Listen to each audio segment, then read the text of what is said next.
5 حاجات الزوج بيكرهها في زوجته. واخر حاجة اهم حاجة، اول حاجة الصوت العالي سواء معاه او مع اولاده في البيت خصوصا وفي وجوده. تاني حاجة السيطرة، الراجل بطبيعته هو المسيطر على البيت لانه باختصار شديد هو الراجل. انت بقى لو حاولتي ان انت اللي تسيطري في البيت وهو راجل فعلا، هتحصل بينكم مشاكل كتير وانت الخسرانة. تالت حاجة العناد، الراجل بيعشق الزوجة المطيعة اللي تقول حاضر ونعم، لكن العنيدة اللي بتعند في كل حاجة حتى لو غلط هتخسر جوزها مع مرور الوقت. رابع حاجة النكد، الزوج عايز استقرار وهدوء وتفاهم، مش مشاكل على أتفه الأسباب وغيرة مرضية ونكد طول الوقت. صاحب جوزك وما تبقيش عدوة ليه.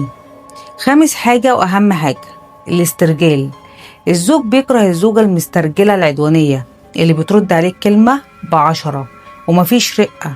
هي الراجل عايش مع واحد صاحبه. كل الصفات دي كفيلة تخرب البيوت. غيري من نفسك علشان جوزك.